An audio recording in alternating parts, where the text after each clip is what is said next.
크론병과 궤양성 대장염의 새로운 치료에 대해서 말씀드리겠습니다. 작은 풀 한 포기가 생존하기 위해서는 잔가지에서 잔뿌리에서 생성된 다양한 신호들이 모여서 잎으로 전달되기 때문입니다. 사람도 이와 같이 잔뿌리에서 시작된 신호들이 모여 염증을 유발하는 물질과 염증을 억제하는 물질들이 균형을 이룬 정상적인 면역 상태에서는 건강한 장이 되고,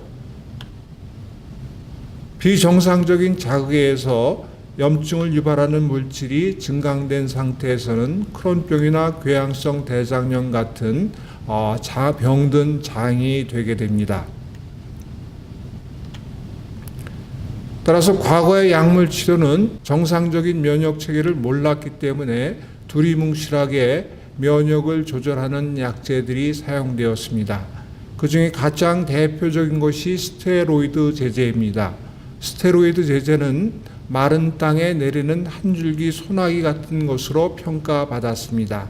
그 이유는 효과가 있더라도 곧 재발하기 때문에 벌레 먹은 풀잎으로 평가받았기 때문입니다. 이 환자에서 같이 스테로이드를 지속적으로 사용하여 한다 하더라도 재발을 반복한다면 조직 손상에 축적되어 여러 가지 합병증을 유발하면서 결국 수술에 이르게 되고, 수술에 이른 후에도 장관 협착은 계속 지속되게 됩니다. 따라서 과거 약물의 치료의 문제점은 원인을 모른 채 비선택적으로 치료하였기 때문입니다. 1980년대 말에 정상적인 장관 면역 체계가 밝혀지게 됩니다.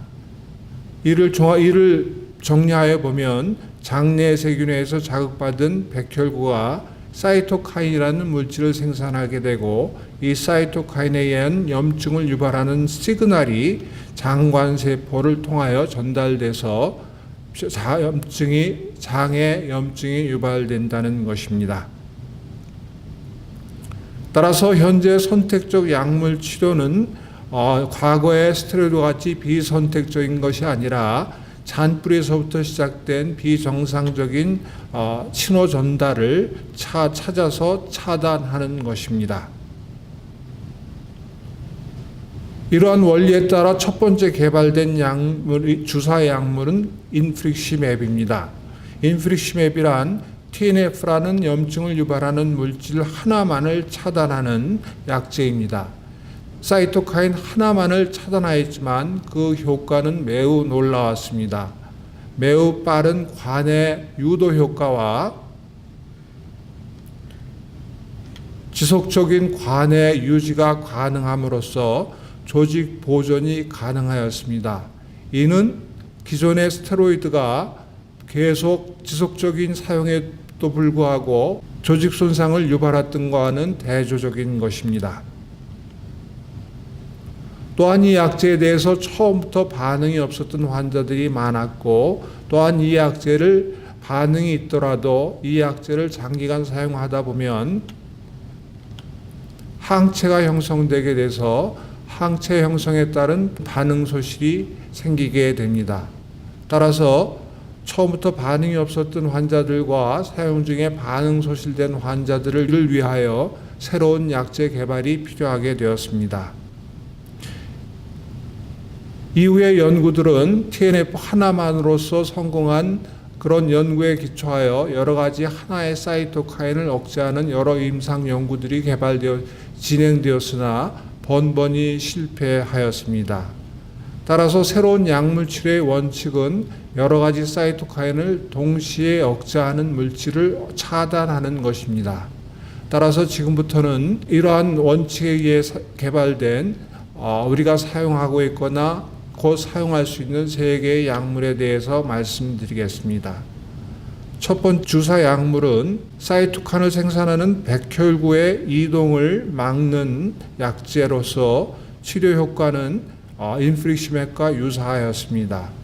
그 작용 기전은 백혈구에 부착돼서 백혈구가 혈관벽에 부착하지 못하게 함으로써 백혈구의 이동을 막는 것입니다. 이 역시 관해 유도와 관해 유지가 빠르고 지속적으로 진행되었고, 이 약제의 또 다른 큰 특징은 장에만 선택적으로 작용함으로써 전신적인 부작용이 거의 없다는 것입니다. 두 번째로 개발된 주사 약물은 2개의 사이토카인을 억제하는 것으로서 크론병에 효과적인 약제입니다. 약제 기전은 2개의 사이토카인을 활성화시키는 물질은 P40이라는 물질을 2개의 사이토카인을 동시에 억제하는 것입니다. 이 역시 관해 유도와 관해 유지가 장기간 가능하였습니다. 마지막으로 이어 개발된 약제는 주사제가 아닌 입으로 하루에 2번 먹는 알약으로서 궤양성 대장염에 효과가 있습니다. 이 알약의 작용 기전은 6개 사이토카인을 활성화시키는 잭이라는 물질을 차단함으로써 6개의 사이토카인을 동시에 억제하는 강력한 면역 조절제인 것입니다. 역시 관해 유도와 관해 유지가 장기간 가능하였고, 특이한 것은 이 알약은 저분자이기 때문에 고분자 단백질인 주사제에 비해서 그 분자량이 800분의 1에 불과하기 때문에 항체 형성이 거의 없어서 장기간 사용해도 반응 소실이 없다는 것입니다. 이러한 약제들의 선택적 약물들의 개발을 정리하여 보면, 처음으로 개발된 선택적 약제가 1988년도에 개발되었으며 16년이라는 세월이 지나 두 번째 약제가 개발되었습니다.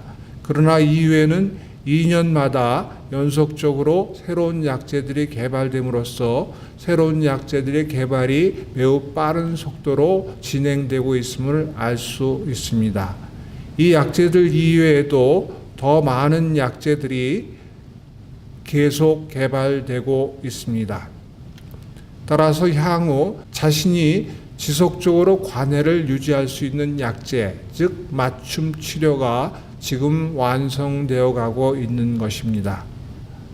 결론적으로 약물치료법은 점점점 좋아지고 있습니다. 각 개인은 자신에 맞는 맞춤 치료를 갖고 염증성 저항질환과 더불어 즐거운 생활을 할 수 있는 날이 멀지 않을 것이라는 것을 확신합니다. 감사합니다.